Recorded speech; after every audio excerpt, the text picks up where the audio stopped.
तो स्वागत है आपका ड्रोन हाइपरलैप्स की तीसरी वीडियो में, जिसमें हम बात करने वाले हैं कि आप कैसे अपनी डे हाइपरलैप्सेस और जो नाइट हाइपरलैप्सेस आपने शूट किए हैं उनको आप कैसे एडिट कर सकते हैं। तो सबसे पहले आप सारी फोटोज़ को अपने पीसी के ऊपर ट्रांसफ़र कर लीजिए अपने हार्ड डिस्क के अंदर। उसके बाद आप एडोबी लाइटरूम में उन सारी फाइल्स को एक्सपोर्ट कर लीजिए और इस तरीके से आपको एक्सपोर्ट करी हुई सारी फोटोज़ जो हैं यहाँ पे दिखेंगी। उसके बाद आप डेवलप वाले ऑप्शन के अंदर जाइए एंड डेवलप वाले ऑप्शन के अंदर सबसे मेन इंपॉर्टेंट, जब भी आप रात की फोटोज़ को एडिट कर रहे हैं तो हिस्टोग्राम थोड़ा रीड करना बहुत इंपॉर्टेंट है। उसके अलावा आपको बेसिक अगर सेटिंग्स की मैं बात करूं तो आपका जो केल्विन रहेगा टेम्परेचर आप 4800 से 5000 तक रख सकते हैं अगर आप रात की फ़ोटोज़ को एडिट कर रहे हैं। टिंट की बात करूँ तो +12 से +14 आप सेट करके देख सकते हैं। एक्सपोजर डिपेंड करेगा आपकी फ़ोटोज़ के एक्चुअल एक्सपोजर के ऊपर कि जब आपने शूट किया था तो वहाँ पे कितनी ज़्यादा लाइट थी और कितना ज़्यादा डार्क आपका एटमॉस्फेयर था।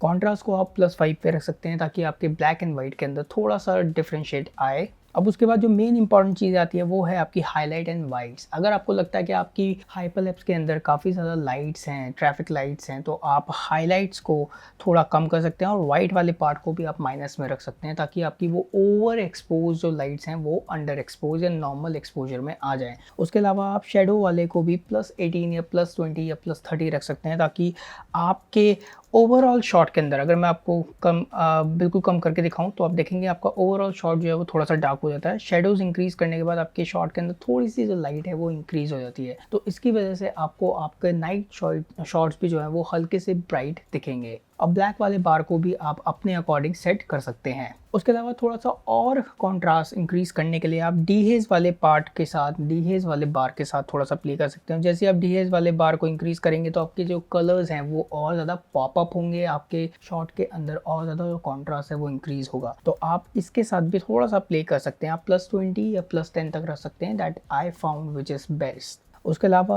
आप टेक्सचर एंड क्लैरिटी को +10 एंड +15 करके रख सकते हैं, लेकिन आप ज़्यादा इंक्रीज़ ना करें वरना आपकी फ़ोटोज़ के अंदर वो HDR effect, fake HDR effect as well as noise जो है वो काफ़ी ज़्यादा इंक्रीज़ होगी। अब आते हैं हम अपने नेक्स्ट बार के अंदर जो कि है कलर मिक्सर। तो इसमें आप सैचुरेशन के अंदर ये वाले नंबर्स जो हैं जो आपको स्क्रीन पे दिख रहे हैं आप ये डाल सकते हैं एंड लुमिनेंस वाले के अंदर भी आप यही नंबर्स जो हैं आप डाल सकते हैं अपनी नाइट हाइपरलैप्सेस को एडिट करते वक्त। उसके बाद हम बात करते हैं नेक्स्ट बार की जो कि है डिटेल वाला बार। तो यहाँ पे आप शार्पनेस को 50 पे भी रख सकते हो या अगर आप चाहें तो आप 40 के अंदर भी सेट कर सकते हैं। लेकिन सबसे मेन इंपॉर्टेंट चीज़ जो है आपके नाइट हाइपरलैप्सेस से जब आप ड्रोन से शूट कर रहे हैं तो वो है ल्यूमिनेंस वाला बार। तो ल्यूमिनेंस वाले के बार के अंदर आप +50 करके रख सकते हैं ताकि आपकी शॉट के अंदर जो नॉइज़ है, अगर मैं आपको स्क्रीन पे दिखाऊं तो ये है +50 के बाद। तो अगर मैं ल्यूमिनेंस को 0 करके दिखाऊं तो आप देखेंगे बहुत ज़्यादा नॉइज़ आपकी फ़ोटो के अंदर आपको दिख रही है। जैसे ही आप इसको 50 करेंगे आपकी नॉइज़ जो है वो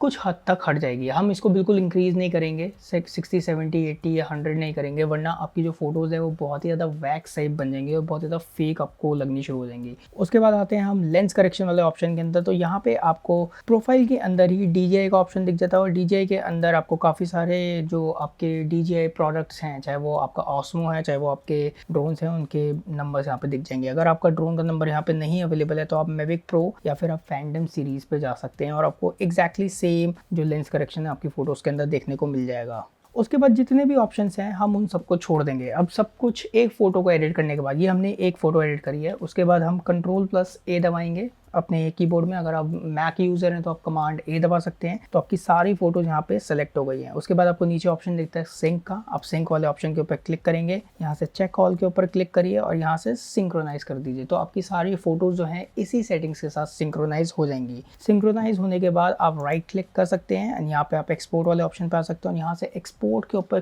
क्लिक करके आप अपनी फ़ोटोज़ को किसी भी फोल्डर के अंदर जो आपने बनाया है, जहाँ पे आप इन सारी फ़ोटोज़ को एक्सपोर्ट करना चाहते हैं, वहाँ पे एक्सपोर्ट कर सकते हैं। और एक्सपोर्ट वाले ऑप्शन के अंदर भी आपको JPG सिलेक्ट करना है और आपकी जो क्वालिटी होगी वो 100% होगी और आपका जो कलर स्पेस होगा वो Adobe RGB होगा। उसके बाद आप एक्सपोर्ट के ऊपर क्लिक कर दीजिए और आप वेट करिए कि आपका लाइटरूम जो है वो सारी फ़ोटोज़ को एक्सपोर्ट करके उस फोल्डर में आपको दिखा दे। अब सारी फ़ोटोज़ एक्सपोर्ट हो जाने के बाद हमें इसका एक परफेक्ट हाइपरलैप्स बनाना है। तो उसके लिए आप Adobe Premiere सॉफ्टवेयर को खोलिए।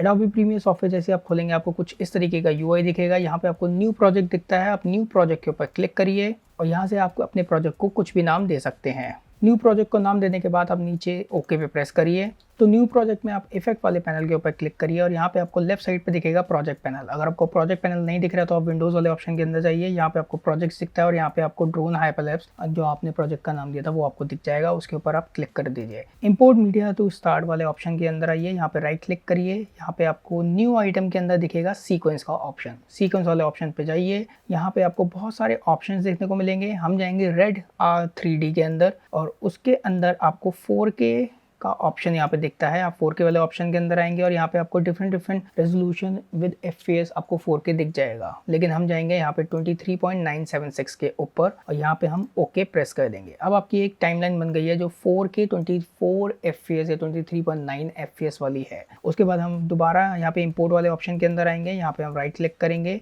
यहाँ पे हमें इंपोर्ट ऑप्शन दिखता है। इंपोर्ट ऑप्शन के ऊपर जाएंगे और हम उस फोल्डर के अंदर जाएंगे जिस फोल्डर के अंदर हमने सारी उन हाइपरलैप्सिस फोटोज को जो है एक्सपोर्ट किया है। वहाँ पे आपको सबसे पहली फोटो जो है वो सिलेक्ट करनी है। आपको किसी भी फोटो को रीनेम नहीं करना है एक्सपोर्ट करते वक्त, ये याद रखिए। तो उसके बाद आप सबसे पहली फोटो को सिलेक्ट करिए, यहाँ पे आपको दिखता है इमेज सीक्वेंस का ऑप्शन, इसके ऊपर आप क्लिक करके रखिए और उसके बाद आप ओपन पे क्लिक कर दीजिए। तो आपको एक यहाँ पे सीक्वेंस हाइपरलैप्स की दिखनी शुरू हो जाएगी। अब इस वाली सीक्वेंस को पकड़िए, ड्रैग करके अपनी टाइमलाइन पे छोड़िए और यहाँ पे आपको एक क्लिप मिसमैच वार्निंग मिलेगी जिसको आप कीप एग्जिस्टिंग सेटिंग्स पे क्लिक कर सकते हैं। उसके बाद हम अपनी टाइमलाइन को थोड़ा सा बड़ा करते हैं यहाँ से।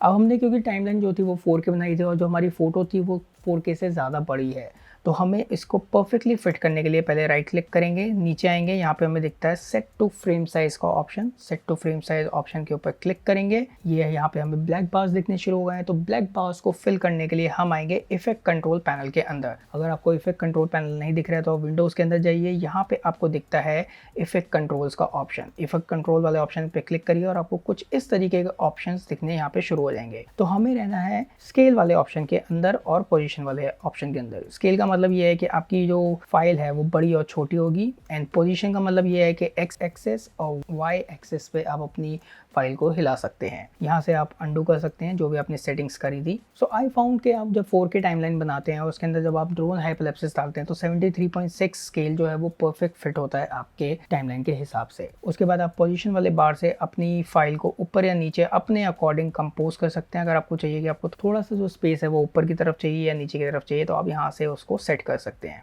सब कुछ सेट करने के बाद आपको दिखेगा कि आपकी जो वीडियो फाइल है वो 6.16 सेकंड की बन रही है। तो आपके उस फोल्डर के अंदर जितनी भी फाइल्स थी उनको 24 फ्रेम के हिसाब से जब हम कंपोज करेंगे, कैलकुलेट करेंगे तो हमें 6.16 सेकंड का टोटल हाइपरलैप्स यहाँ पे मिलेगा। लेकिन ये हाइपरलैप्स जो है वो थोड़ा सा शेकी होगा क्योंकि विंड की वजह से आपका ड्रोन जो है हिलता है। तो हम इसे स्टेबलाइज करने के लिए इफेक्ट वाले ऑप्शन के अंदर जाएंगे, यहाँ पे आपको इफेक्ट सर्च का ऑप्शन दिखता है। इफेक्ट सर्च वाले ऑप्शन के अंदर जाइए, यहाँ पे हम सर्च मारेंगे वॉप और जैसे आप वॉप लिखेंगे यहाँ पे आपको वॉप स्टेबलाइजर का ऑप्शन दिखेगा। वॉप स्टेबलाइजर वाले ऑप्शन को क्लिक करके पकड़ के ड्रैग करके अपनी फाइल के ऊपर छोड़ दीजिए। यहाँ पे इफेक्ट कंट्रोल पैनल के अंदर आइए, यहाँ पे आपको दिखता है स्मूथनेस का परसेंटेज, तो इसको आप 30 to 50 आप रख सकते हैं। तो हम इसको थोड़ी देर के लिए छोड़ देंगे जब तक कि हमारा एडोबी प्रीमियर हमारे हाइपरलैप्स को स्टेबलाइज करे। अब हाइपरलैप्स स्टेबलाइज हो जाने के बाद हम Ctrl+M अपने कीबोर्ड पर प्रेस करेंगे। उसके बाद हमें दिखेगा एक्सपोर्ट सेटिंग्स वाला बार, जहाँ पे हमें H264 को सेलेक्ट करके रखना है। एक्सपोर्ट ऑडियो को आप अनचेक कर सकते हैं क्योंकि आपने सिर्फ हाइपरलैप्स इसमें डाला है जिसमें ऑडियो नहीं है। और उसके बाद आप यहाँ से एक्सपोर्ट वाले ऑप्शन के ऊपर क्लिक कर सकते हैं और आपका एडोबी प्रीमियर आपको ब्यूटीफुल हाइपरलैप्स स्टेबलाइज हाइपरलैप्स आपके क्लिक करी गई डे एंड नाइट वाली फोटो से बना के आपको दे देगा। तो इतने आसान तरीके से आप अपने हाइपरलैप्स को एडिट कर सकते हैं। आपको थोड़ा सा लेंदी प्रोसेस लग रहा होगा बट आप एक दो बार एडिट करेंगे तो बहुत ही ईजी और सिंपल प्रोसेस है ये। आई होप आपको ये एडिटिंग वीडियो अपने ड्रोन हाइपरलैप्स की पसंद आई हो। I will see you in the next video. Till then keep learning, keep shooting and keep sharing and keep clicking the beautiful hyperlapses from your drone. Bye bye and take care.